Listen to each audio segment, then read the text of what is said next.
These days, tteokbokki isn't just a Korean street food favorite, it's becoming a global obsession. Now, Walter, do you see that happening around you, maybe among your foreign friends? Yeah, whenever my foreign friends come to Korea, the very first thing they say that they want to try is tteokbokki. And I'm actually quite shocked because a long time ago we had that stereotype that foreigners couldn't eat spicy food. Right. But now it's becoming more and more popular that foreigners are beginning to love and, want to be a part of. Right, and no wonder. It's been actually even tteokbokki, the word itself, has also made an entrance into Oxford English Dictionary. Right. That was back in 2024, Yes. not too long ago. And let me just read out the definition. It is defined as a Korean dish consisting of small cylindrical rice cakes cooked in a spicy sauce made with gochujang, usually served as a snack or often as street food. And today we are joined by someone who loves this iconic K-food and even makes it himself. Our cooking content creator, Matthew, is back. Hello, Matthew. Hello, Matthew. 안녕하세요, 매튜입니다. Hello, everyone. It's been a long time, right? Yeah. I'm happy to be here again with you guys and talk about, I think, one of my favorite street food, which is tteokbokki. Okay. Yeah. These days, very popular all around the world, I guess. But Matthew, before we actually get to tteokbokki, I have to call you out and say, I heard that you won a special prize. Do you want to tell me about that? Actually, I wasn't expecting to get anything like when I go to the event, but suddenly they called me on the stage and I got the award for KFood influencer, like creator. So I was kind of, how would you say, a little bit shy. But yeah. Yeah, well, Congratulations. congratulations. We just saw it in the video, and I did see that on your social media as well. The moment I saw that, I thought, oh, Matthew was just a week ago on our program starting our K-food segment, and then you received this award. Perfect timing, as we're going to talk about K-food more and more. And today, as I hinted before, tteokbokki is the theme. And tteokbokki has been gaining popularity worldwide. So let's start with how big it is these days. So these days, even when I see like on social medias or I hear from my sister, she's in Poland, like people are going kind of like crazy about Korean street food, which is not, I think, Korean anymore. It's just the street food that becoming all around the world, like very popular. And like recent data shows that overseas sales have increased by about 12% compared to the last year, which is like, I think, a lot all around the world. And then exports have expanded to around 40 countries, including US, Europe, and Southeast Asia. So which makes it no longer just a Korean street food, it's becoming a global trend. So That's the thing. It's become a global trend, but it's, I think, a very unique food in comparison to even a lot of other foods in Korea. What do you think is the biggest appeal to tteokbokki? And it's quite a spicy dish. So what makes it so popular globally, you think? I think the main appeal for tteokbokki is kind of like the addictive taste of that, which is like kind of sweet and spicy at the same time. And once you try it, it's like the chewy texture, which like comes to your mind after a few days or a few hours, right? Especially like for the midnight snack. But like with the global race, like for the Korean culture, like many people are trying to go for spicy food more because like Korean food used to be like, oh, it's spicy, like it's red, it's spicy, right? But these days, I think people are more into that to try it, which actually, usually the street food of Korea is like reddish, but it's not as spicy as we would think. So Right.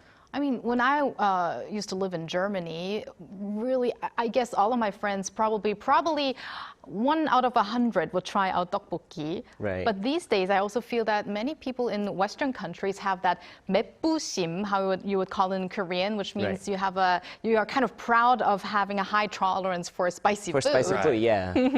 And I think that's why the Korean street food is going very viral these days. Because Right. it's like, in general, it's spicy food, right? Like the street food of Korea is very spicy. But I think they are trying to match the taste of each country. So yeah. And speaking of matching the taste, there are so many different styles of tteokbokki these days. Right, We've right. got rosé, we've got like carbonara, we've got soy sauce, and mara also, mara sauce. And I think one of Walter's favorite is jjajang style Jjajang tteokbokki as tteokbokki. well. Yeah, so so good. which one is your favorite, Matthew?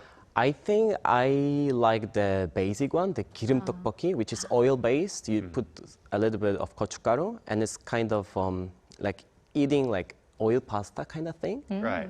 You can just feel the chewy taste, and it's not so spicy. So I think for the beginners of K street food, I think it's good to try for the first time. Yeah. And even though it's translated to like oil tteokbokki, it doesn't feel oily. Right. It's got a really kind of like Because kind of- you balance that with the minced garlic at the same place, so I think it doesn't feel very like greasy. Yeah. It's like it stays the flavor is very like the deep flavor. You can Yeah, feel it. I absolutely agree. And people often have strong preferences when it comes to types of rice cakes. I mean, there are so many different kinds of rice cakes out Right. there, but they're usually wheat-based or they're rice-based. For you, which do you prefer? And what about international tteokbokki lovers, do you think? I think since I've been kind of raised in Korea, because I live almost like half of my life here, right? I prefer 쌀떡, which is rice flour based tteokbokki. But I think for those who are just starting the tteokbokki journey, I think it's better to try the 밀떡, which is the wheat flour based tteokbokki. It's easier to bite it. And it's like, I think the texture is similar these days because the technology of making food here in Korea is very high quality. But I think for beginners, I would prefer to recommend the 밀떡, the wheat flour. And these days, they even have alternatives for people who are maybe on a diet. They have even Right. other textures where there are actually hardly any carbs. Right, Yeah. right. Because Once you try people- tteokbokki, you can never stop it. Yes, and I have to tteokbokki agree. is delicious, but it's not a great diet food. Let's be honest with that. Right, because it's very But- sweet and spicy, right? Yeah, exactly.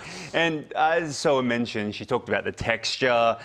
Textures can also be, very depending on the size, the shape of the rice cakes. I mean, there are so many different shapes and sizes. Long sticks or bite-sized pieces. How should people choose the style? Maybe what would you recommend? Maybe someone who hasn't tried it before. I think it's just the personal preferences, but for me, I like the 가래떡, which is the thick, very can be long, thick rice cake. But for beginners, these days they make like many kind of the shape of the rice cake, right? So I saw in Mar last time, there was like a noodle tteokbokki, which is like kind of tteokbokki, but kind of similar with the pasta. So I think for beginners, I would recommend that. Okay. And what about toppings? There are so many different kinds of toppings these Right. days. Any recommendations? Any must-try-out combinations? So usually the thing we would go for is like jigsaw tteokbokki, right? So you have like fish cake inside, and then you put the ramen sari, which is the additional ramen noodle, or like eggs, cheese on top. I think it makes it like not just like a street food, but it's a kind of a dish. You can have a meal and like actually be full of that, right? So I think this one is already your own preference. If you like eggs, you just put the boiled eggs and then you spread some mozzarella cheese on top. So I think it makes very nice dish out of that. So those are some great toppings. And I also have to say, speaking of combination and pairings, if you have tteokbokki, I really like to have it with kimbap and also Right. with 튀김. And speaking of which, we're actually representing tteokbokki and 튀김 right now, which Yes, is like right fried stuff. What am I? I'm the rice flour. You're the I hanchik cook yeah. today. And Yes. speaking of which, you actually make your own tteokbokki as well. And the first video of you that I saw, Matthew, was when you made tteokbokki. It's one of my favorite videos. So yeah, how does homemade tteokbokki compare to other tteokbokki?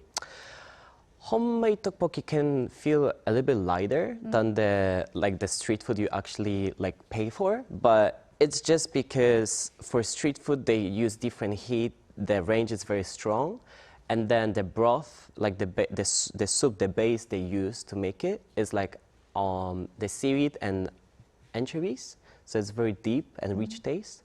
But I recommend that in Korea we can actually get the koinuksu, the how do you call this, The broth? The broth.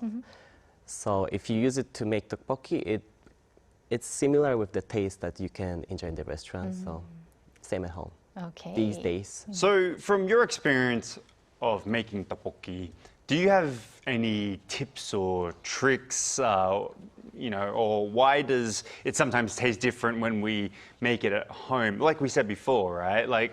Is there anything that you can recommend our viewers when making it? Because it's so easily accessible these days. It's Right. in Korean markets across overseas.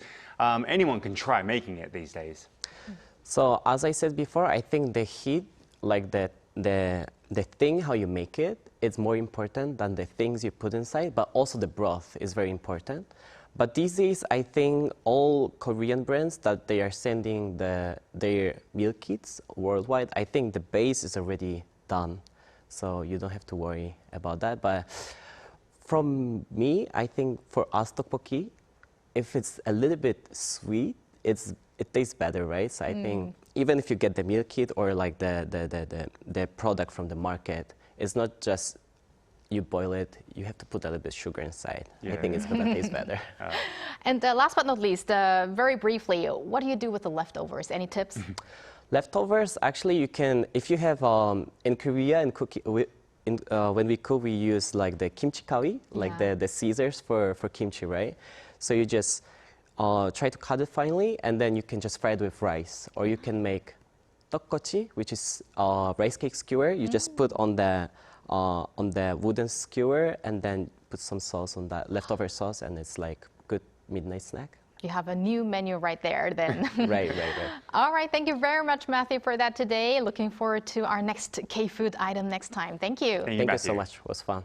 And thank you, Walter, as always. See you later this week. See you later this week.